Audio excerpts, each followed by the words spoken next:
ngere mu rugo mbwira papa nti mama yabyaye. Reaching at home, I told my father that mom gave birth. What's the gender of a child? Ni umukobwa. I said it's a girl. Kandi arambwiye ngo uzumwite izina. And she tells me that you may come and name her. Arambwira ngo genda umubwire. And he told me to go and tell her mwise ntashamaje. That I call her ntashamaje. Ntabwo nzi ko mwumva iryo zina icyo rivuga. I don't know whether you got the meaning of that name. Ninde wadufasha ngo atubwire icyo rivuze? Who can help us Mwene data. And give us an explanation? To mean the child is not playful. To mean is useless. That's the meaning of the name. Ako kanwa kabivuze. That mouth that said kandi kaya maraso nubundi kaya transfer. It's the same mouth that transferred that gene. Mushiki wanjye aba ntashamaje. My sister lived unpleased girl. Abaho. She lived there. Mama byara undi mwana w'umukobwa nawe. And my mother gave birth at a girl again. We bamwita Nyirasamaza. She was called Nyirasamaza. Papa mwita Nyirasamaza. My father named her Nyirasamaza. Please try to imagine the meaning of this name. To mean at least, little by little, something can, but for that one she's unpleased. Akomeje kubivuga. Keeping saying that mama wabwiye akavuga ati yo nama hano nta mwana witwa iryo zina. Bariya abantu baravuga bigafata. Those people says and it's word. Barya ababyeyi banyu baravuga bigafata. Your parents speaks and it's word. Kuko bira bintu ni ibintu spiritual. Because our spiritual things. Ni ibintu byo mu mwuka. Our spiritual things. Ntasamaje biramufata. She's unpleased. It worked on her. Turakura. We grew. Ajya mu itorero. We joined church.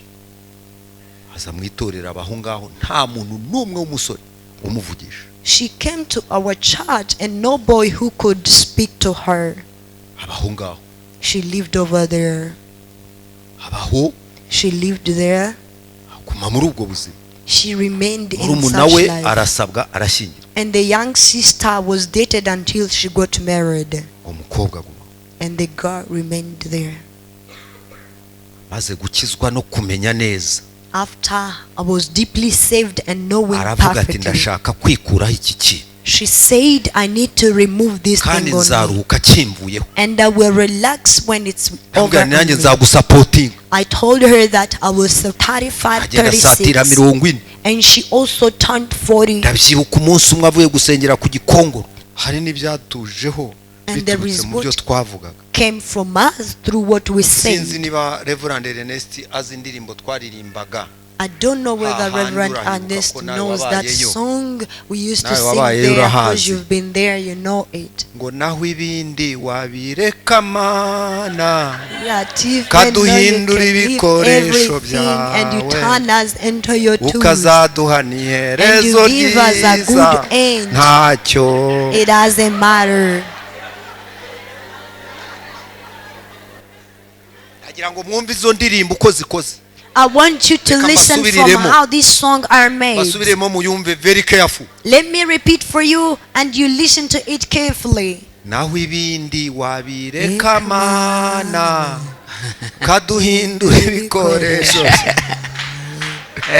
ukazaduha n'iherezo ryiza ntacyo maze babandi bazi kwiriba tabaka. And those who are good at dancing, they do. Let me tell you. I sang that. I inserted password with my mouth. You people who inserted password with your mouth. Let me contradict your words. Remove those things. It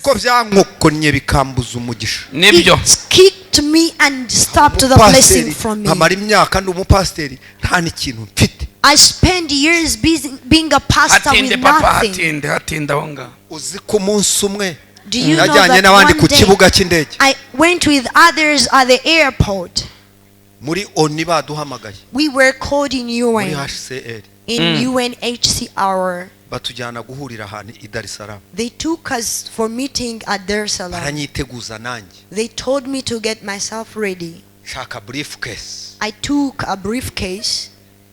Namwe murabona ko nanaberwa n'ubu. You see that even today I can look nice. Noko. Bwira madamu ndagiye. I told my wife that I'm going. Inshuro yanjye ya mbere kurira indege. My first time to go in a plane. Ndagiye. I'm going. Ariko za code zirakomeza zirankurikira. But the password kept on following. Umunsi wo kugenda mu gitondo. The day of flying in the aeroport. morning, we went to the airport. Ngo tugere kuri aeroport. Reaching on the airport. Karande. Hazo code twishiriramo.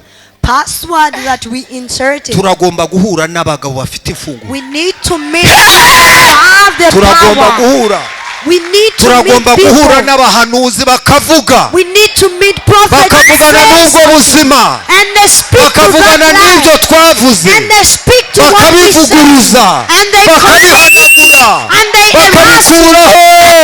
Oh hallelujah. Hallelujah. Ubu rero mfite umukazana w'umutaliyani-kazi. And now I have a daughter-in-law from Italy. Kandi ikintu cyantangaje. And something that surprised me. Ni ibintu dushyirwamo igihe papa na mama bahura bagakora intanga.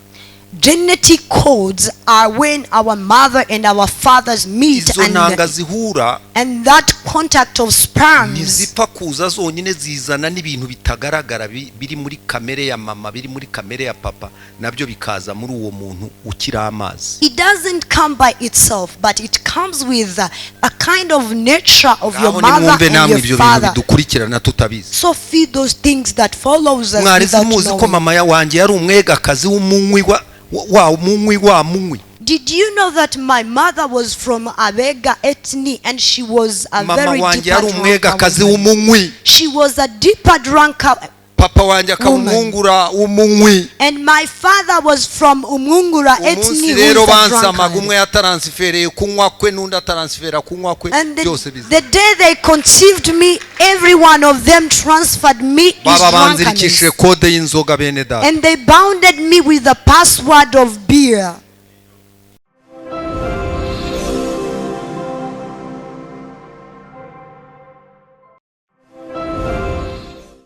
Ndagira ngo mbanze nshima Imana. I want first to take this opportunity to thank God. Kongera kutuma nza muri iri torero. To allow me to be back in this church. Nkuko Reverend Ernest yabivuze. Like Reverend Ernest said. Muri yo myaka. I was here for my last time in those years. Nibwo duherukana. It's when we've been together. Dusengera abakozi b'Imana. By ordinating the servants of God. Ariko hari cyantangaje. But I've been surprised by one thing. Kubona uko umurimo umeze. To see how the ministry is. Nimumfasha mukatuma amashyange ni make mumbabare dukomere Imana amashyi. Please help me to upload more to God. Ese mwanyemera tukayakoma duhagaze? Can we please upload by standing? Nahaguruka tugakomera Imana amashyi. Can we have a stand and upload to God? Ndatangaye kubona mwarashoboye gukora mukagorobariza mugakora ubutumwa gorobare isi mukayifata. Numiwe natanga. I am so surprised that you have a global gospel. Ndi imbere y'Imana natangaye rwose natangaye. I am before God. I am surprised, deeply surprised. To see like such within short time. You can evangelize around the world. It proves the zeal and courage. Let's re-upload to God. May God bless you. And let me repeat for you that it surprises me. There are things that we don't know. Tell your brethren that there is what we yet know. I'm by the names of Reverend Ribasira. I'm becoming now old man. I'm 62 years old. I have children n'abuzukuru and grandchildren. bose nababyariye mu rugendo. I gave birth to all of them in this journey mu murimo w'Imana to minister to God. Hari abo dufite bari hano mu gihugu. There are some we have in the country n'abandi bahungu babiri bari hanze. and other two sons umwe ari muri abroad. Itali, nagiye kugira nyambona nzanye umukobwa w'umutaliyani-kazi. One is in Italy. He brought me a daughter from namwe Italy. murabyumva twabuze uko twifata rwose mu rugo. Uko tubigenza si umuntu mukuye he ati ni inshuti yanjye turenda gukora ubukwe. We couldn't know how to handle that situation, but he told us that he's her friend and they're almost to get married. Abayaje, and even the father-in-law was there and the mother-in-law was there, and his brothers came. They all came, said we need to spend 20 days in your house. This is when I realized that Italy loves pizza and Coca soda. We brought them where we hosted them and it was over. And now I have a daughter-in-law from Italy. And something that surprised me is that this man prophesied coming to my home. He is a prophet. ndamurutana namubyaje ubutumwa nanamusengeye ariko n'umuhanuzi totaloma. I am older to him, I ordinated him, but he is a total prophet. abatetsi b'umutwe huzuye n'abawutogosa. I know in this country there are many people who pretend to be so, and there are a big number of them. But this man is a prophet. He prophesied to me entering to my house. And everything I'm telling you, he prophesied it at my home. May God keep re-anointing you.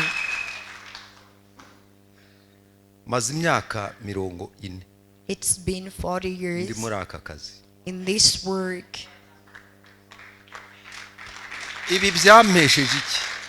What did it grant me? It had taught me a lot of challenges in this journey. It taught me a lot of struggles in this journey. But it also taught me how great the hand of God is. That he used to protect his servants. That he used to protect those who are dependent. The author wrote and said that troubles and struggle of a righteous man, but the Lord rescued them in all. I am a man to witness that God heals those who believe in him, and he rescues them day and night. Let's applaud to him.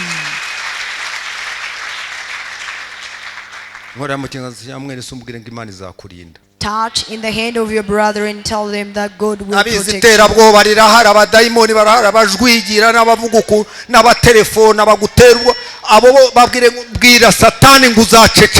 I know the terror are there of demons, but speak unto them that you will be shut.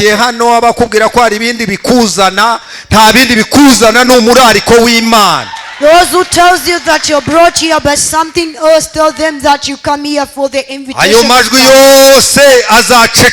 All those voices will be shouted. Even though can come from your husband will be shouted.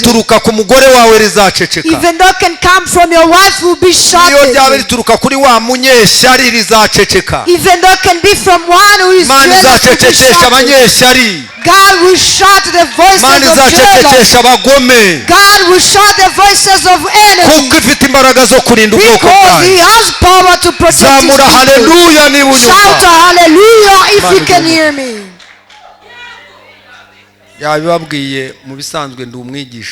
He told you actually I'm a preacher and he is a prophet. I've been surprised. God gives in a great way. I don't prophesy as such, but I open up ear. bwira umwejyanga uriya mugabo arakurugutura. Tell your neighbor that man open up ngiye ear. kugukurugutura rero. I'm going to open up your ear. Niyo mpano yanjye. That's my gift. nkaba n'umwanditsi. And I am an author. maze kwandika ibitabo byinshi. I wrote many books. N'ejo nari kuri teredis. And even yesterday I was on a field of sobanura ibitabo. Explaining about books. Ku gitabo nanditse cyitwa umukristo n'umusoro. A book I wrote that umukristo n'umusoro.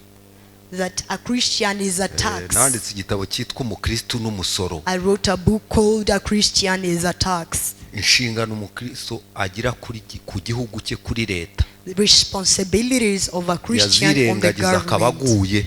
And if you ignore them, you fall. kizabageraho. It will reach to you. nanditse ibitabo byinshi. I wrote many books. igitabo cyakunzwe cyane cyitwa ibanga rikomeye. A book which was highly loved called A Great Secret. yishwe mu burasirazuba bwo hagati. That hidden in the Mid East. muri icyo gitabo navuze ku mpamvu ikomeye Isirayeli ihanganye n'abanyepalestina bikaba bimaze imyaka magana n'amagana bidakemuka. In that book I spoke about how Israel is fighting with Palestine. So what's its destiny? n'ibindi bitabo nzabibaganiza ngarutse. ndifuza ko gusaba Reverend ko yazampa umwanya nkigisha ku nyubako y'urusengero.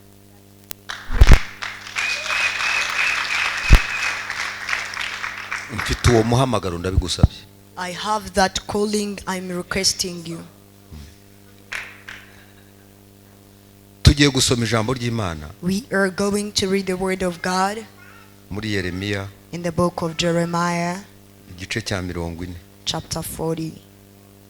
murongo wa mbere kugeza ku murongo wa 4. ijambo ryaje kuri Yeremiya rivuye ku Uwiteka. Nebuzaradani umutware w'abarinzi amaze kumurekura ngo avirama. ubwo yari amujyanye aboheshejwe iminyururu amuvanye mu zindi mbohe zose z'i Yerusalemu n'i Buyuda zagiyeho ari iminyago i Babuloni. mutware w'abarinzi ajyana Yeremiya aramubwira ati Uwiteka Imana yawe niyo yategekeye aha hantu ibi byago kandi Uwiteka yabisohoje uko yabivuze ko mwacumuye ku Uwiteka kandi ntimwumvira ijwi rye. nicyo cyatumye ibyo bibageraho. murongo wa 4. noneho rero uyu munsi ndakubohora ngukureho iminyururu iri ku maboko yawe.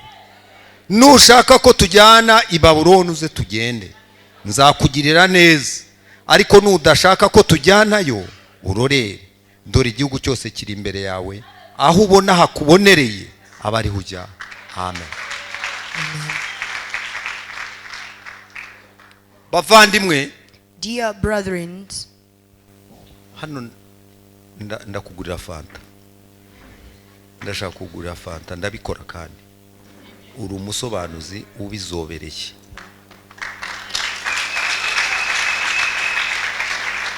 kandi ndatangara kubona uhagararana n'umushumba mukarangiza nanjye tugakomezanya. yewe Imana igukomeze, Imana igukomeze, wongere imbaraga, izaguha ibihe byiza, izaguha urugo rwiza niba unarufite. Amen. Thank you. aya magambo dusomye, the words that we come to read, ari muri context nini, are in a big wide context. yewe n'iki gitabo dusomye, even the book we come to read, gifite inkuru ikomeye cyane. it has a great story. hari hashize imyaka, it was some years, Babuloni iteye Yerusalemu, while Babylon attacked Jerusalem. aha dusomye cyari igitero cya kabiri bagabye kuri Babuloni. Where we come to read was the second attack they have made on Bibiliya itubwira ko hari mu mwaka wa 586. The Bible tells us that it was in the year of 586. yewe ikanapuresiza itariki ya 9 z'ukwezi kwa 4. And it specifies the date of 9th April. nibwo icyo gitero cyageze i Yerusalemu. That's how that attack reached to Jerusalem. basanga umugabo witwa Zedekiya They met a man called Zedekiah, wari umwami, who was a king. yumviye amoshya yanga kumvira umwami wa Babuloni. He heard from wrong, he disrespected the king of Babylon. iki gihe rero yari aje kumuhana At this time he was coming to punish him. ngo ingabo ze zihagere. By the arrival of his army, Zedekiya ahunga na bataliyani ikomeye yamurindaga. Zedekiah ran away with the team that was in his responsibility. ariko ageze mu nzira But in the way, ingabo ziramufata, the armies attacked him. na ya escort yiwe barayifata, With all his escort was taken, barayigarura, and they brought them back, bayigeza imbere y'Abakaludayi. and they reached before Chaldeans. Zedekiya baramufata bamunogora amaso, And Zedekiah was taken, and his eyes were abandi taken out bose of barabica. orbit, and others were killed. Bibiliya iratubwira ngo The Bible tells us that abantu batangiye kugira ubwoba baravuga ati nta gisigaye, when people were starting getting worried, there was reka nothing. dusarawundinge tugende twishyire mu maboko. Let's surround and take ourselves in these arms. baragenda bamanika amaboko, They went and they raised their hands. bishyira mu maboko y'uwari umu escort, wari umusirikare ukomeye cyane warindaga izindi mbohe nyinshi witwaga Nebuzaradani. They submitted themselves in the hands of the greatest guard. n'abaprisonnier babaga muri gereza babakingura bose baraza. Even all the people who was imprisoned, they was released. icyo And gihe raised. muri icyo gitondo During that same morning, Yeremiya yari muri gereza. Jeremiah was in the jail. Yeremiya yari ababaye, Jeremiah was really in pain. kandi yari inshuro ya gatatu ashyirwa muri gereza kuko ubwa mbere yafungiwe mu rwobo rw'isayi. And he was the third time to be arrested. For the first time he was arrested in the pit. hanyuma ubwa kabiri arafungwa ashyirwa muri gereza, And for the second time he was arrested and taken to the jail. arafungurwa nanone asubiramo. He was released back and he was back in. yari afite umubabaro ukomeye cyane atazi ko bizagera. He was deeply grieving without knowing its end.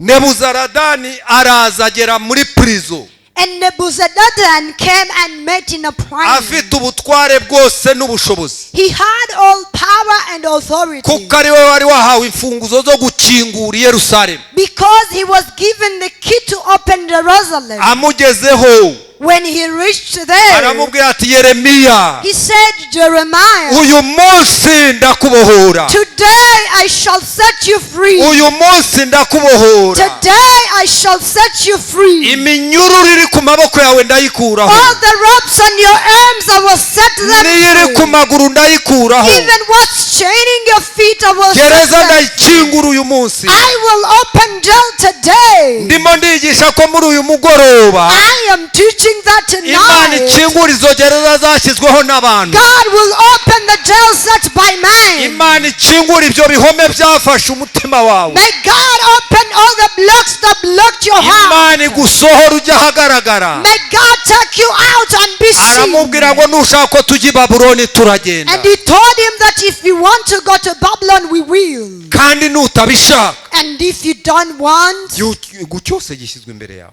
I take the whole countryside uyu before mugoroba you. Imana ishyize igihugu imbere yawe. Tonight God sets the whole countryside before you. umutima w'ijambo nshaka ko The tuganira focal point of the word I want us to share, uravuga ngo it says, vanishamo kode. minus with the code. Mbwira uwo Remove mwenyine with ngo the code. vanishamo kode. Tell your neighbor that remove using a code. ongera ubimumbwira uti kurishamo kode. Tell your neighbor that remove this code. kode ni iki? What yambajije is- mukabanana yayinsubiza. What is a Ukarabizi password? yakoze mu mibare. I can ask the man of God because he did. He Yewe worked ntabwo in nize calculations. I didn't do that. mu ishuri imibare yarananiye pe. I was not that much strong in cyokora nkamenya mathematics, geography na histoire. but I was good in geography and ibyo history. byo nibyo naminujeho. That's what I graduated in. n'ejo bundi rwose narayisohokanye ya masters Wow, that's great. ndagira ngo mbasabe kwiga dore n'abazehe bariga. I'm asking you to join the school. Tell your neighbor that go schooling, even old men did. Abana bankorera ibirori.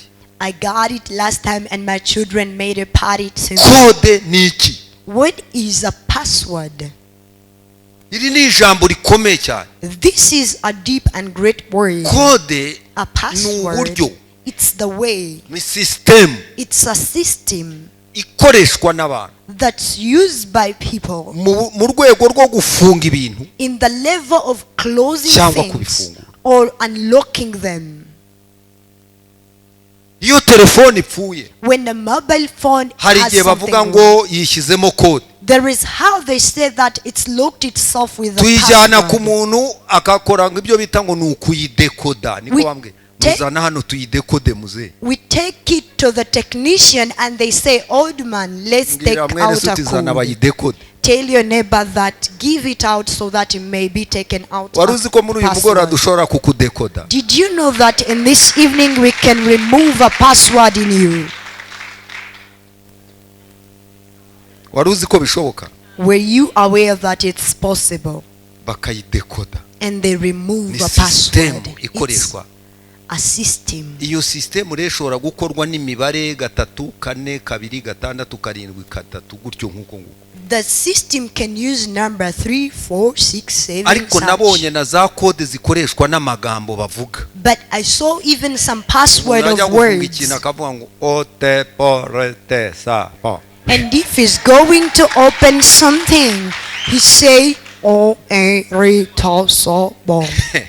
Hakaba na code zirebana n'abantu igicucu cyabo wahagera bakaba ariko bayikoze urugi rukikingura. Other people whom their password works with their shadow. If somebody sees you. Werutse kujya ahantu mu kirori. Werutse kujya ahantu mu kirori. We went somewhere in a party. Bajya kutugaburira ariko twari muri salon nabonaga turi muri sala ahantu. They went to feed us. We were somewhere in a salon. Barategura bategura handi hantu tutahareba. They prepared in a knitting room without seeing. While I was seeing, I found myself there. I couldn't know what happened. I saw chairs.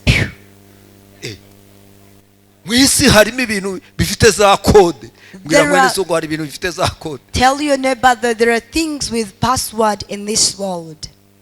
Zedekiya na Nebuzaradani and Neruzalada, bari bafite code. They had a password. Ni wari ufite code yo gufungurana Yeremiya. He had a password of releasing Jeremiah. Imana yashize muri iki gihugu harimo abagabo. God have set in this country bafite za decoder zo kudekoda. Who has power to take off the codes? Muri mu kiganza cya mwene so ngabo barahari. Tell your neighbor that such men there are. Microphone yanjye yituye hasi.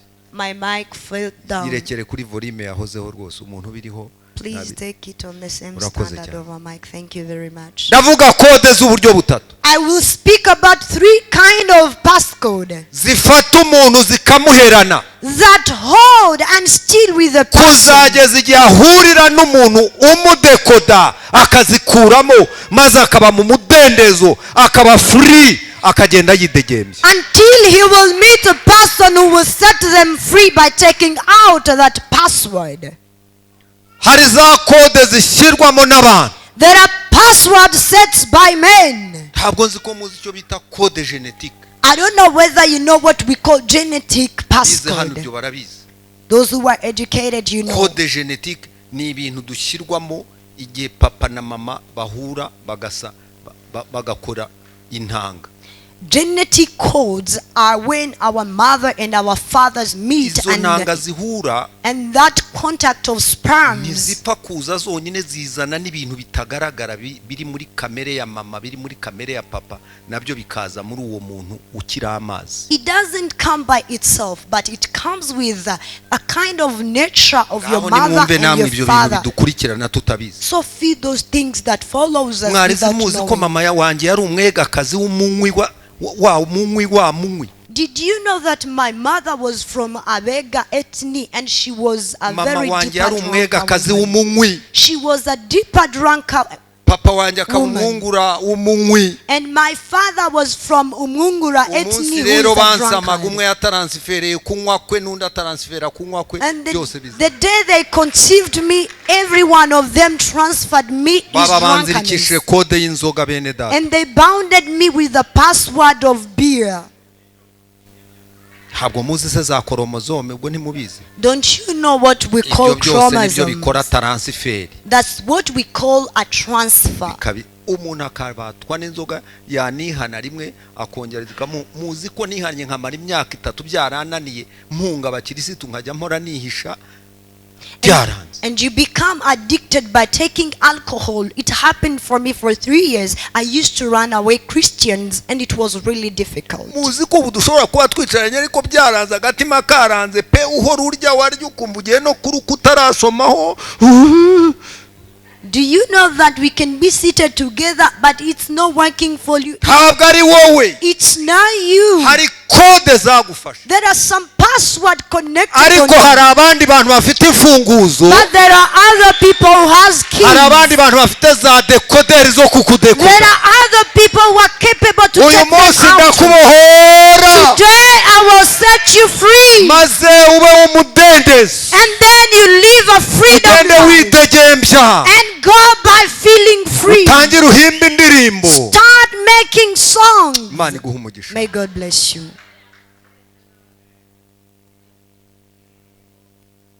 Ibyo bigenda bikora za transfer. All that happened through transfer. Mvuze icyo cyonyine hari indi mico. I say that only, but there are other kind of behavior. Karema rero bya bindi byo mwumva ngo ni karande y'umuntu nahonga ni muri izo deco ni muri izo code bigenda byinjira. That connect themselves and it create what we call generational codes. The second password ni igihe umuntu yitwa izina. It's when you were given a name. Ndabaho ubuhamya buto. I will give you a short testimony. Mushiki wanje, my sister, my next sister, murusha imyaka 15. I'm older than her 15 years. Mama agiye kumuraguriza muherekeza urumva nari mukuru. My mother joined socialize for her. Agiye kuraguza. And they escort her. Ntabwo nzibagirwa umupfumu wamubeshye nabimenye ubu ko yamubeshye. I won't forget a socialer who lied to her. I've got to realize it soon. We went and we find that the socialer has. They buy her that the children play. We took goats and beer. Nuko araza sasikirago. And then he come and arranged mat. And he was just throwing it away. Warebye. Have you seen? Have you seen? Ariya mabarura yabona. Can you see those colors? Mama, my mother was like, yes, yes, yes. N'abahungu. Bariya n'abakobwa. Those are girls. Bariya n'abahungu. Mama ko mama shati. My mother clapped like you. Umupfumu yitwaga Kanyemera ndugu zangu yarayariye n'ihene yacu arayirya. That socialer was called Kanyemera, dear friend. He ate everything from us. Mama ntiyabyara mara imyaka 14 yose. My mother didn't give birth until 14 years. Barahari no muri iki gihugu. They are still alive even in ikibazo gihari bafite gusa. The problem they have nuko buhari abagabo b'umwuka bari muri iki gihugu. There are spiritual men in this bafite umuriro w'Imana muri iki gihugu. We have men of God in fire in this mwebwe mwibwira ngo bigarukira hano. When they stand you think aya majwi aromongana. There's voices make echo. There's voices spread everywhere. And it stops their plans. Ibintu byabo ntibikore neza. And their everything doesn't work. Mama nibwo yabyaraga uwo mukobwa. It's when my mother gave birth to that girl. Kwa muganga. She went to the hospital. Arambwira ati genda ubwire papa ko nabyaye ubwo nige wari wamuhereje papa ntaho yiri wajya namwe murumva uwo mugabo umeze utyo. And he told me niko mbameze yo ntakura na decoder. He told me to tell my father that she gave birth. You got such man didn't escort her. You got I should be keeping a passport. Papa ko nabyaye umwana. That go and tell father that I gave birth. Azamwita izina. And he comes to give out a name. Reaching at home, I told my father that mom gave birth. What's the gender of a child? I said it's a girl. And she tells me that you may come and name her. And he told me to go and tell umwana her mwise ntashamaje. that I call her Ntashamaje.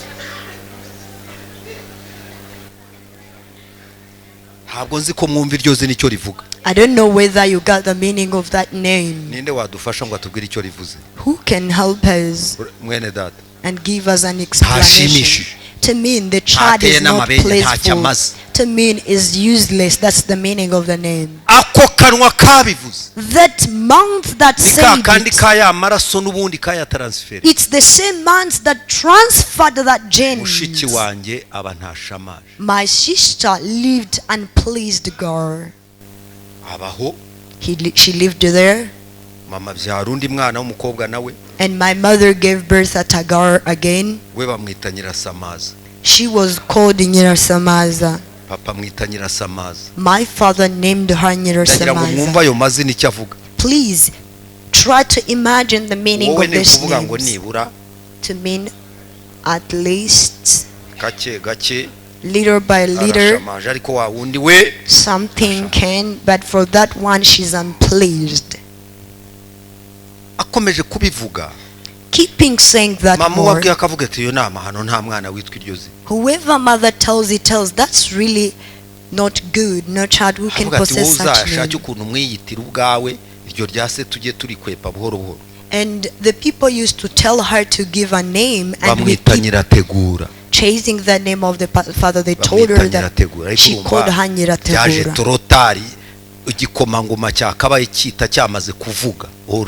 Yuga, it came later while the prince was supposed to name have already said. Those people says and it's word. Your parents speaks and it's word. Because our spiritual things are spiritual things. She's unpleased. It worked on her. We grew. We joined church.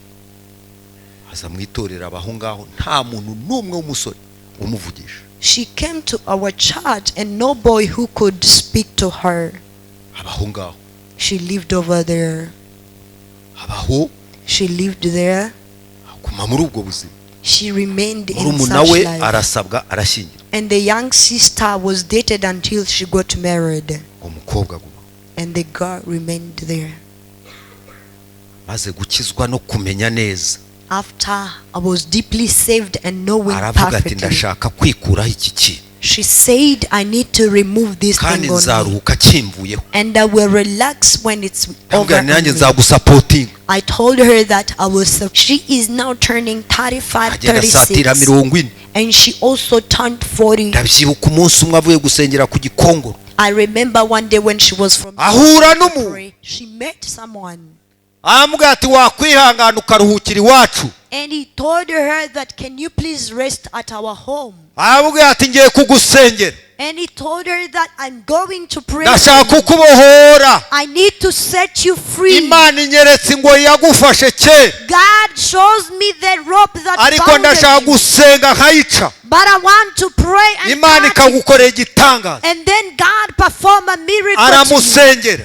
He prayed for her. And he contradicted. There are men who has power to contradict. There are men who has power to say otherwise. And they oppose what was spoken on us. And they oppose the breath of God. Shout hallelujah if you can hear me. I thank God that you were seated before God, who has the power and authority. Whether you are in the US, or if you are in Europe, or if you are in Asia, this man has the power. Hallelujah. They have power to contradict what was spelled. He came and passed by me. And she told me that God performed a miracle to me, that I am set free. I asked her, how did it happen? She told me that I am set free and we will see that. by looking at her age and oh my God. nayo bazaho umusaza wawe ashaka guheba akavuga ati unyene ni icyacumi bamwita ngo ni icyacumi cy'itorero. Imagine when your brother can feel like giving up and say that you are the tithe of a church. Arataha. They went home. Hashize icyumweru. After a week, haza umuntu. It came a person turutse mu ntara y'amajyaruguru from northern province. baza gukorera iwacu ni mu ntara y'Iburasirazuba. He came to work at our place in eastern province. He came ahantu haba hari urusengero rwiza umuntu yasengeramo agafashwa. And he said, is here any good church that you can go to and feel mushiki wanjye asengeramo. And they directed him to the church of my sister. akaba n'umurimbyi wa Antonane azi kurimba ndugu zangu. She's the best singer, dear friends. yarayoboye rero muri korali ari umudirijante. She was leading in the choir. umusore ngo aterane. And when the man gathered, amukubita amaso, looking at her, aravuga ati ntihabaho umuntu umeze nk'uyu kuva he nabo. said, it doesn't leave such person. numara gukuramo kode, after removing a ndagutangariza muri uyu mugoroba, I announce to you hari this imiryango igiye gukinguka, there is a door which is hari going to ibitangaza be bigiye opened. gukoreka mu There buzima is a bwawe. miracle that's going to hari happen in abagiye your life. kubaririza izina There ryawe, are those who are hari going to abagiye search for your kubaririza aho name. utuye. There are those who Akira are mu going to izina look rya at Yesu you where you Kristo. live. Receive in the name of Jesus akira mu Christ. izina rya Yesu Kristo. Receive in the name of Jesus Christ. araza He came abaza umuntu atese uriya muntu twaramukanya yankundira nka muramutsa. and asked somebody, can her accept me to greet her? aza kumuramutsa. He came to greet her. proje barayitangira nta nubwo byatinze. They started a project and it didn't delay. ubu yarabyaye. Today she gave birth. afite abana 4. She has 4 children. mbabari komera Imana amashyi. Applaud to God, please. kugeza igihe uzahura n'umuntu ufite imfunguzo, Until you will encounter a person agashyiramo with keys, akadekoda. and he take out that password. abagushyiriyemo kode barahari. Those who inserted in ariko a muri uyu password mugoroba are. ijambo ry'Imana riravuze ngo That tonight the word of uyu God munsi says ndakubohora that today I will set you kandi free, ndakuraho ingoyi ziri ku maboko. and I will remove all the chains on your zamura amaboko arms. Imana icyubahiro. Raise up your hands and offer glory nushaka to kujya God. uzajyayo. If you need to go there, you nushaka will. kujya i Burayi If uzajyayo. you need to go to Europe, you nushaka will uzajya go. hose uzajyayo. Anywhere you need to go, you will. kugeza igihe uzumva unezerewe umutima w'ubuzima bwawe. Until you will feel you deeply pleased. hari n'ibyatujeho And there biturutse is mu byo what twavugaga. came from us through what we sinzi said. niba Reverend Ernest azi indirimbo twaririmbaga. I don't know whether Aha, Reverend ndurahibuka Ernest ko nawe knows that wabayeyo. song we used to Nawe sing wabayeyo there, urahazi. because you've been there, you know it. ngo naho ibindi wabireka Mana, That even though you kaduhindura can leave ibikoresho everything and you byawe, turn us into your tools, ukazaduha n'iherezo and you give us a good ryiza, end. ntacyo. it doesn't matter. ndagira ngo mwumve izo ndirimbo uko zikoze. I want you to Reka listen from mbasubiriremo. how these songs are made. basubiremo muyumve very careful. Let me repeat for you and you listen to it carefully. naho ibindi wabireka Mana, kaduhindura ibikoresho, ukazaduha n'iherezo ryiza, ntacyo. ayayaya maze babandi bazi kwiribata bakaya. And those who are good at dancing, they do. Let me tell you. byo narabiririmbye. I sang that. kode nzishyiriramo jewe n'akanwa kanjye. I inserted password with yemwe my mouth. abishyiremo kode n'akanwa kanjye. You people who inserted reka mbasabe password mwongere with your mouth. muvuguruze izo ndirimbo. Let me mwongere muvuguruze ayo magambo. contradict your words. soketo bene asita. Remove mukureho ibyo ngibyo. those things. ziko byankokonye bikambuza umugisha. nibyo It kicked me and stopped the blessing from me. nkamara imyaka ndi umupasiteri nta n'ikintu mfite. I spent years being a pastor hatinde with papa nothing. hatinde aho ngaho. uzi ko umunsi umwe Do you know najyanye that n'abandi one ku day kibuga cy'indege I went with others at the airport. muri oni baduhamagaye We were called in muri UN, HCR. in UNHCR. batujyana guhurira ahantu i Dar es Salaam. They took us for meeting at Dar es Salaam. Baranyiteguza nanjye. They told me to get myself ready. Shaka briefcase. I took a briefcase. Namwe murabona ko naberwa n'ubu. You see that even today I can look nice. Noko. Bwira madamu ndagiye. I told my wife that I'm going. Inshuro yanjye ya mbere kurira indege. My first time to go in a plane. Ndagiye. I'm going. Ariko za code zirakomeza zirankurikira. But the password kept on following. Uzo kugenda mu gitondo. The day of flying in the morning, we went to the airport. Ngo tugere kuri airport. Reaching on the airport. Karande. Haza umuntu. It came a person. Yavugaga igiswahili. He used to speak in Swahili. Aratangira afata microphone. He took a microphone. Ndugu jamani. He was like nshuti zanje. Yego urakoze cyane ndumva n'igiswahili cyiza. Urugendo rurakomeje. We keep our journey. Ariko haje indege ntoya. But it comes a small plane. Karande. Haragenda bake.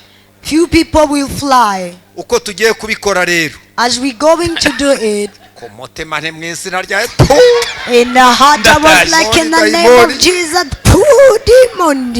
Demon. Ati turabara abantu dukurikije alphabet. He said we will count basically on alphabet. Abazi izina ryanjye ritangizwa n'iyi nyuguti. Abazi izina ryanjye ritangizwa n'iyi nyuguti. Ishobora kuba ari ya 20. It's possible that it's 20. Karande si ikintu cyakurondoye. Kode twishiriramo.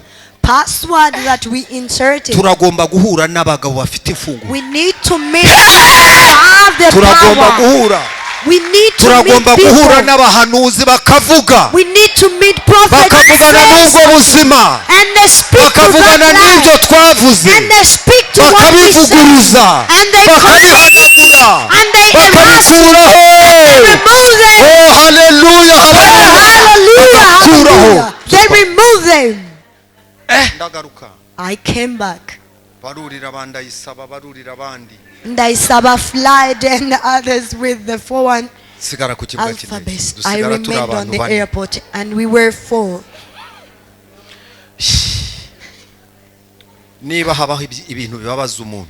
If there is something painful, that thing hurted me. Baratubwira ngo reka batujyane kuri hoteli kurya ngo tugire gute ndabana ibiryo byanyu mutware. They told us that they may take us to the hotel for eating. I was like, take your food. I will not take your food. I was really hurted with sorrow. I went back at home. When my wife saw me, she was like, so what's going on? Yes.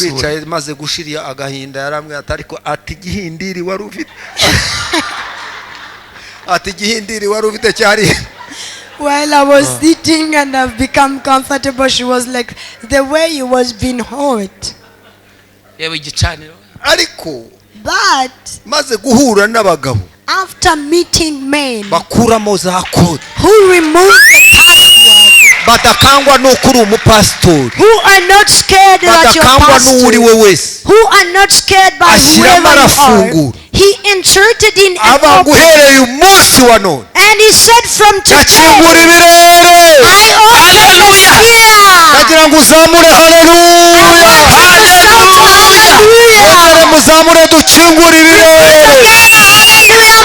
the sphere. We open sphere. Past days, it's when I passed by here. I went in Ethiopian airline. Hello, Addis. Hello, Addis. Hello, Addis. How are you doing? I was passing on the airport of Ethiopia. I went to Tel Aviv. Addis. Addis. They say this, I thought was Addis Ababa. Tell your neighbor that I wish for you to hear from Addis. Addis. Adis. Edis. Yango nsigaje kujyana nawe. I think nsigaje kujyana nawe. it's remained to go with you only. Akira zikore mu mesho uwo mugihe. Come and urahanura bless ndabizi. me. You prophesy, I am aware. Niba bazavuga Amsterdam. If they say Amsterdam, amakode yavuyemo. the password was removed. Amakode yavuyemo. The password was removed. Ndakwifuriza muri uyu mugoroba. I wish for you tonight. Mushumba yavuze ngo turasenga. Tugiye gusenga koko. The shepherd said that we will pray. We're going to pray for you. Akuremo dekoderi zose za kode zawe azikuzemo dekoderi. So that he may remove all the passwords. mu izina rya Yesu. Receive in the name of Jesus. Imana igukingurira amarembo. May God open for you. Abayakinze turababujije. We are hindering those who abakoresheje amagambo turayavugurura. We are disqualifying the words they say. Abiherereye bakavuga amagambo bongorera turababujije. Those who whisper in words we stop. Abayavugiye ku myenda yawe turabivugurura. Those who spelled your clothes we contradict them. Abayavugiye ku nkweto wabatije turabavugurura. Those who spelled the shoes you lended them we discontinue. wambara turabavugurura. Those who spell the clothes that you wear, we remove all the passwords. We remove all the passwords. imbere y'iziko turabavugurura. Ababivugiye mu murere bihereye turabavugurura. Those who spoke it in the private turabavuguruje. Those who spoke it in the we contradict. Uyu mugoroba turakingura. Tonight we open. Mugoroba turagukingurira amarembo. Tonight we will open. Mugoroba turagukingurira imiryango. Tonight we will open your doors. Nawe winjire mu mugisha wawe. You to enter and shower in the blessing. You to shower in the mugisha w'Imana. You to shower in the blessing. May the blessings of the Lord be upon you. In the name of Jesus. Amen. Amen. Stand up, then I pray for you. Takore santo tayasa. Rakote sarabo. Vetaya santo. Mushumba. Usabe uzimbere. Let me request you to step forward. Step forward. I am requesting you that we may work in hand and pray. Take keys you were given and remove the password. Remove the password. I would like to announce to a person who came in this service. For the God of Abraham we serve day and night. He descends to remove the password. He descends to remove all the password. I will repeat tonight. Everything that was we contradict them tonight. However they say it, tonight we contradict them. May the doors be open. May the gates be open. Enter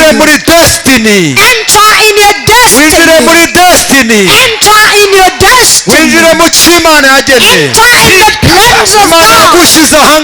God who sets you for you to receive your day, for you to receive the sphere of the blessings of God. Pray, shepherd. Hold on, before you get away from here. How did you remove the password? I met men. Shepherd, I met men who was anointed to remove the password. The years I worked for 40 something and the spheres changed. I wish for everyone here. I announce to you that you are working to meet such men. I will repeat, to meet such men. In this country they are. In this country they are. Who are anointed to remove those passwords. May God bless you. Big number. of years. nakubwiye ko uyu mupapa ari watuyoboye turi abana. I have told you that this father is the one who led us at our childhood years. bwa buhamya tujya tubaha ngo twakuriye mu nzu y'Imana. The testimony that we give you that we grew in the house of the Lord, ni kera cyane. it's been for a long year. yesu ashimwe. Praise be to Jesus. tutari no muri iki gihugu. Without being even in this country. yesu ashimwe. Praise be to God. yaratuyoboye ndi umwana muto mureba. He was our leader at my young age. amen. Amen. na nyuma yuko tugeza. Even after we reached here. arangije. Then after. iyo myaka yose gye naramubonaga ni yaranzi yaraziranye na mukecuru gye nari umwana. All those years he used to see me and I was not familiar with him. He knew my mother and I was young. utwo dusirimba avuga twaraturirimbaga. We used to sing all those songs he was sang and we danced. twaraturirimbaga. We used to sing them. yesu ashimwe. Praise be to Jesus. none baza kumuha paruwasi imwe ariko sinyivuga kubera impamvu z'akazi ke. And then they gave him one area to lead. I will not mention the place exactly for the sake of his work. twajyaga tugiwe. We used to go to his home. turi abana tukajya gufata y'amafunguro. We were children and we used to go there to take meal. maze bashyira amaboko karimo ngo na ibindi wabireka man tugasirimba tukumva ati nukuri biriya ni iby'isi ni kode. And whenever they set in such song we dance. That's wildish. ndashimira Imana. But I thank God. mu myaka yose yigishije iyo nyigisho. In all the years he taught that teaching. ndashimira Imana ko Imana ishimwe yuko atarajya muri pasiyo abihinduye. I thank God that before he stopped, he is now contradicting. Hallelujah. Hallelujah. reba umuntu mwegeranye mubwire ngo amakosa wakoze mu buzima ntuzave muri ino si utayakosoye. Tell your neighbor that the mistakes you committed in life do not get out of the world before correcting. amakosa wakoze mu buzima. The mistakes that you committed in life. ntuzongere kuyakora. Never do the same. kode wishyiriyemo. The password you set in yourself. ntuve muri iyi si utabonye umuntu Do uyigukuriramo. not move out of the world before get it removed. abahaye ubuhe buhamya. What testimony did he give you? ngo ageze ku kibuga cy'indege. That he reached on the airport. ngo basomye amarufabe. And while they was reading according to alphabet, basanga bamuhaye izina ry'igicaniro. they found that his name was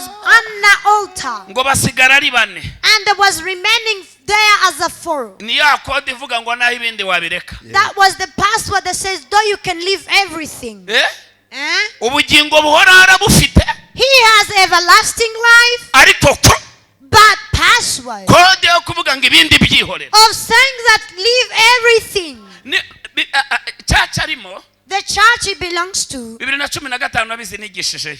In 2015, you know that I preached there. abantu babona ndimo ndavuga umwuka w'ubukire kandi nabuvugaga naje n'iki. And the naje people kwa kunduza. saw me preaching that spirit of wealth, and I came in the way on feet. I got a point. yesu ashimwe. Praise be to Jesus. ariko But kuko namaze gukuraho kode. because I have already removed the password, ibigaragarira amaso ntabyari bihari. what obvious on I didn't have them. ariko nari mfite amagambo mazima yo kubirema. But I had good and positive words to create them. yes. amagambo mazima yo kugira gute. Good words to create them. yesu nashimwe. Praise be to Jesus. yesu nashimwe. Praise God. ariko mushumba. But Shepherd, mwemera nk'umuprofeseri. I believe in you like a professor. wigisha theology. You teach theology. iyi kode yazanywe n'abaki n'abamisiyoneri n'abaki. Who brought this password? Are the missionaries? ituruka kure mu bamisiyoneri. It comes from far in missionaries. muri 82 In 84, at that time I was an evangelist. kuko nabaye umushumba muri 87. I became a shepherd in 87. icyo gihe At that time, dufite umumisiyoneri. we had a missionary. akahasaba iburayi ngo baduhe amasakoshi baduhe n'imyenda yo kwambara. He used to tell the Europe people to ndibuka give ko us badufotoye clothes and ifoto baduhaye bags. amasakoshi y'abagore. I know they pictured us after giving us the bags of ngo women, gutwaramo bibiri isakoshi y'abagore bene data. of carrying in the Bibles, the women bags. simama vizuri wapige picha wataipeleka huko Sweden. Arababwira ngo nimuhagarare neza babakubita agafoto ko kohereza mu mahanga. muri Sweden. Muri Sweden. wagahagarara n'isakoshi y'abagore. And you stand with the bag of women. urumva niba umuntu akumenyereje atyo ari misiyoneri nawe nyine nuko twahoraga tumeze dutya imbere ya missionnaire. Familiar with that, and the missionaries, we used to always bow before them. aba bantu baha amazina bakohereza invitation ya Suwede uzajye kubwiriza abantu missionnaire. Give your names to these children and they invite you to go to preach in Sweden. Yes, ashimwe. Praise be to Jesus. Ndabishinga umuyobozi wa Suwede. I will take it in charge of Sweden leader. Tumutumiye mu giterane muri Suwede. We invite her in Sweden conference. Evelyn, ibyo arimo avuga, what is saying, ibiterane dukoreshayo muri church yacu tugiramo abamisiyoneri benshi baraho ngo barimo baragarura Imana. Where we gather, we have many missionaries. They're there to get back God. Mu kwezi kwa gatandatu tuzazunguruka mu nsengero z'abazungu bafite abantu benshi ariko ikijyanye n'umwuka cyaragiye. In June, we will move around in the churches of white. They have the spirit, but many people, but what concerns spirit, it's not there. Tuzakohereza iyo passport. We will transfer to you the passport. Bazagutumira baragushakira visa. They will find you a visa. Noneho mwankunde mugakomera Imana amashyi rwose. Why can't you accept and upload more to God? nta kintu na kimwe uzabazwa, bazakwakira Erayon izakwakira muri Sweden. They will host you in Sweden, everything. N'amatiki. Even the tickets. Tuzayagushakira ujye kuvuga ubutumwa muri Sweden. Try to find them for you and go to preach the gospel in Sweden. Yes, ashimwe. Praise be to God. Avuze abamisiyoneri. He come to speak about missionaries. Ejo bundi itorero rya Pentecote ryaduti uribuka igiterane twakoreye hafi na Yotibori. Do you remember the conference we had nearby Jotibor? N'urusengero rwicaza abantu 4,000 ariko nta n'abakristo 10 babamo. It's a church that hosts 4,000 people, but they don't have even 10 Christians. Ni ADPR ya mbere yo muri Sweden nini. It's the biggest ADPR church from Sweden. Imana yari yarambwiye ko igiye kugarura ububyutse muri Sweden. Mwarabibonye na wa muzungu arimo abihano. That is getting back restoration in Sweden about revival. Komeza. Barakazana. Then they brought it. Tubafotore. Let's picture you. Cyo gihe twahagaraga ku murongo. At that time we used to stand at the line. Baduhaye ya mipira nyine ibipira birereta. They gave us those sweaters. Cyangwa amakoti asumba amaboko. Or the coats that are longer than hands. Dutozwa dutyo. We was likely trained. Inyigisho ivuga ko rwose. The teachings that say definitely soul is the most important. For you to get eternity is the most important. And those who used to preach to us, we see them in the same situation. And we keep singing that song, that though you can leave everything, God, but you give us a good end. Self-confession, self-bounding. But the time I'm set free, the time I met those men, the time I met those powers, the doors are open. One told me that you learn to drive at your old age. Did you know that I went to take a driving license for my 55 years? And I was surprised in the church. I used the ride 28 years. Are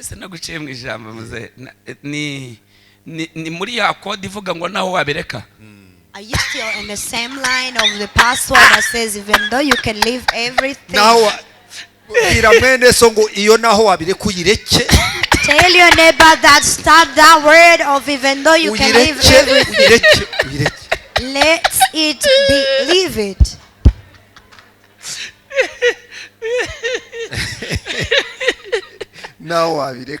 Even though you can leave everything.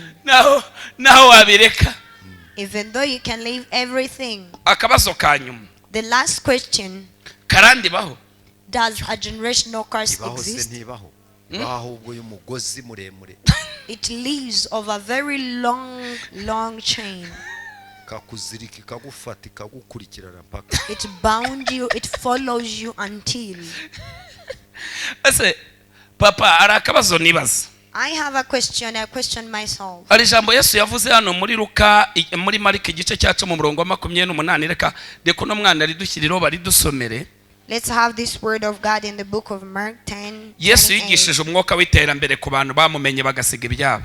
Jesus preached about the spirit of prosperity to those who left their everything and follow him. Aka kanya ababigisha bigisha inyigisho z'iterambere, umwuka wo gukira, umwuka wo gukomera, baravuga ngo nabigisha bavuye ikuzimu.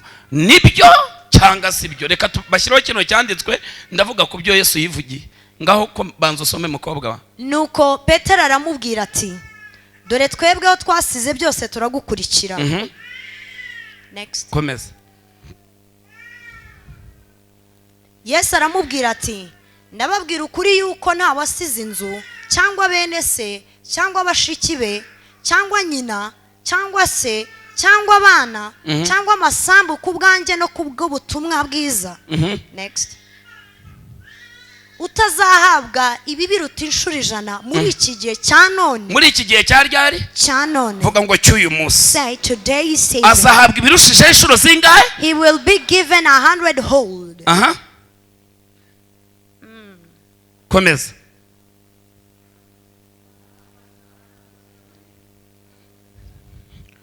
Komeza. Aramazu. Ari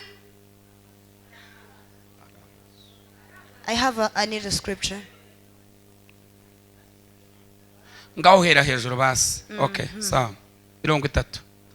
Utazahabwa ibiruta inshuro 100 muri iki gihe cya none, ari amazu, ari bene se, ari bashiki be, ndetse na ba nyina n'abana n'amasambu hamwe no kurenganywa, maze mu gihe kizaza akazahabwa ubugingo buhoraho.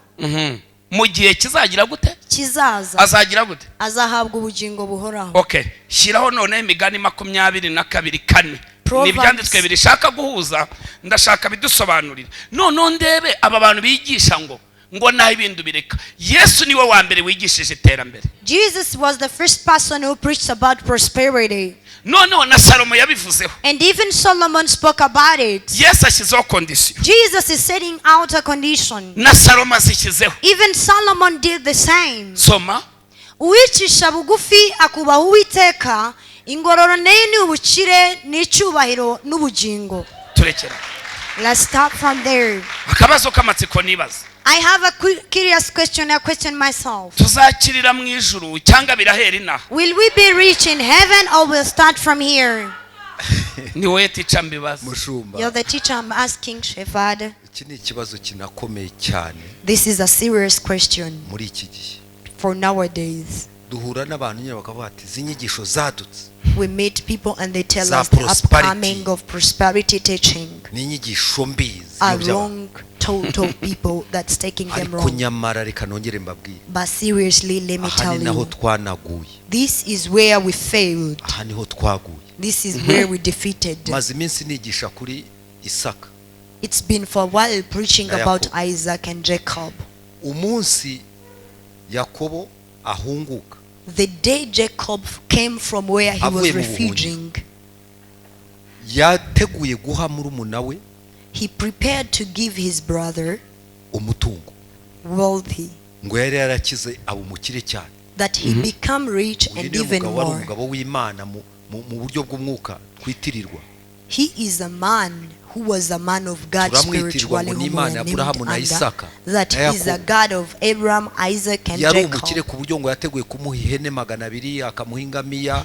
Icyo gihe byabarwaga ingamiya zari amakamyo, indogobe zari amamodoka mato, amutegura kumuha indogobe 10, ingamiya 20. Namwe nimutekereze butangi byagasigarana ibindi. Imagine such a man who had a plan of giving him chariot and goats, 200 of them. These are truthful words, but we didn't follow them, and now we face a challenge. We didn't ask for whatever we needed. We didn't confess whatever we needed. And on Jesus everything is there. What he said is the truth. So how can you tell me that I'm driving today? At my old age, I come driving myself, and I will go back driving myself. Wavuga ute ko kurya neza sari byo bibi? How can you tell me that taking good meal haryo is uduhore bad? kuri bya bindi aho twabiririye koko bene data. We keep taking these meals nta and nubwo dukwiye when we gusaba took ngo it. mana duherutse kujya umuntu aturangije murake turangije twibature. There is a person whom after we was done by munyure the mu rugo morning tunywe prayers, icyayi. he told us to pass by his home and dore take a icyo cyayi breakfast. bandugu zangu. Look at the breakfast, dear friends. twasanze ameza ateguye nk'aho hose kuri aritari. We met the table was hari really well amata arranged. y'inyange, hari Inyange amata milk, y'inshyushyu isanzwe, normal hari milk. ibivuguto, It was hari salade, was mixed milk, hari salads, ibintu ntamenye ibintu bya things that I can't ibintu nk'amoko 20. like 20 types of different things. ndamubaza ntese iki nicyo cyayivuga. And I asked her, is this the breakfast that you're Ati, talking breakfast. about? Ati, yitwa breakfast. That this is the breakfast. haryo ubwo iyo niyo mbi kuyisengera Is ukayisaba. that bad to pray for it? niyo kubisengera kubisaba Imana uti Imana mpi ibiryo. To ask God, that God give me food. hari ibyo tutakoze tutavuze ariko is- igihe kigeze ngo abantu babi. What we Ndio. didn't do and we didn't say that this is the right time to speak about it. sasa rero So then, uyu mushumba niwe wanyimitse he is the one who ordinated me. amavuta y'uburevera ndiho The anointing of Reverend on me, niwe wayasutseho. he is the one who poured it on me. mu isezerano nari maranye imyaka myinshi It's a promise I had for long ago. kuva aho twasengeraga Imana ibivuga From our time we've been praying, God was saying that. niwe wanyimitse. And he is the one who ordinated me. natekerezaga I was thinking, avuga ariko aho and I say, aya mavuta ndimo nkoresha the anointing I'm using. nkabisoma muri Bibiliya abantu akavuga ati wa mugabo we kuki wigisha ubukire. And I read it in the Bible and people complain, why are you teaching about prosperity? none uwayasutse aravuze ati vuga ubukire. And the one who ordinated me Uvuge, is wongere encouraging ubuvuge. me to say, wongere ubuvuge ubwigisha abantu banyuze mu nzira yo kububa. to which you tell people and make them pass in the way of deliverance. uri muranyumva neza? Can you hear me? Yesu nashimwe cyane. Praise kandi be Imana to ibikore Jesus. kandi Imana ibikora abo bwatuyeho byemere bikunde. And may uwo God mbwatuyeho give Amen. to whoever I confess it on way. byemere. no buriya iyo nza kubyatura nibize mba narabihagaritse If I were to confess it and it doesn't work, I should have stopped. ariko abo nabyatuyeho hafi ya bose. But almost the people I confessed it on. niyo wahera hano kubaherayo If you can start to Elion members here. uko twahuye umeze niko kimeze. The way we met and you was, are you still the same? oya mwese All of you.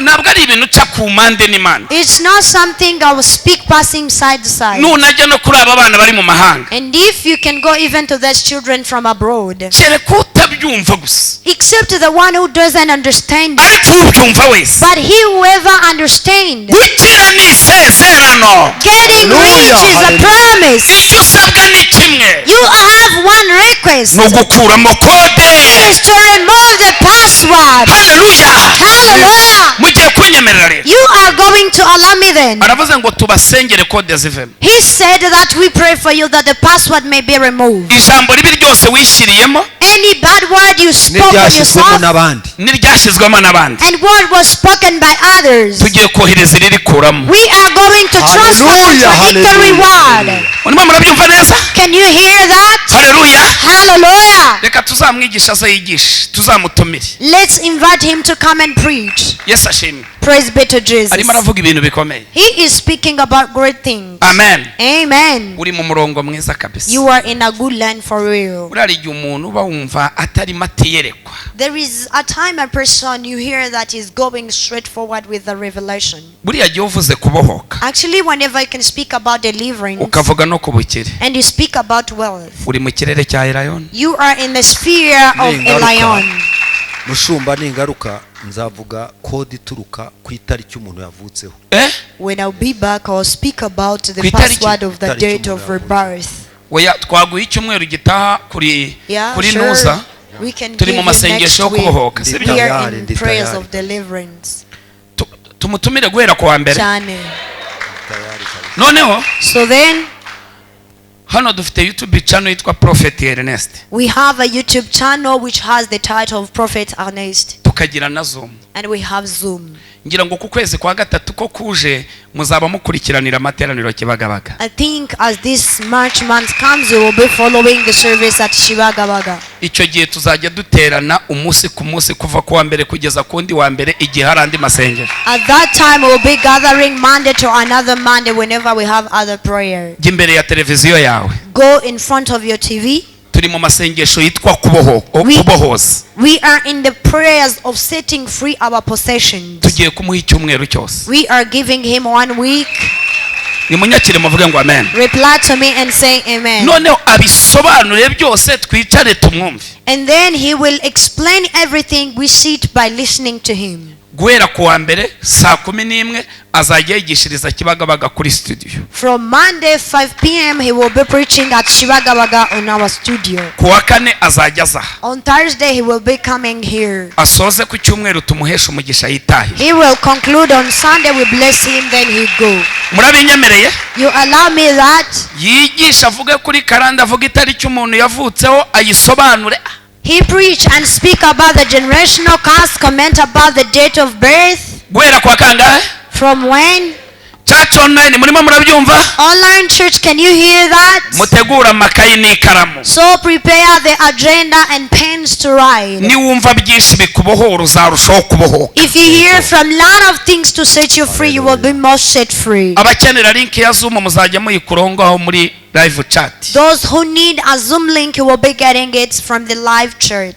Muzajya mukurikira buri saa 11 z'umugoroba. And you will be following every 5 p.m. Kuramya no guhimbaza kugeza saa 12 saa 12 ijambo rigatangira. Praise and worship until 6 and we start with the word from that time. Dusoza saa 2 niyo yajya akoresha isaha ubundi agatanga umwanya w'ibibazo mukamubariza kuri Zoom aba diaspora bakubaze n'abahano bose bakubaze. We end up at 8 and we give out a time to question the problem and the questions. Actually the diaspora do so, even the people live. Mumbwire ngo ukeneye kubaza ibyo utazi. Tell your neighbor that you need to ask what you don't know, bagusobanurire, so that they may explain to you. Amen. Amen. Ubundi umuriro wake. And then the fire will be on.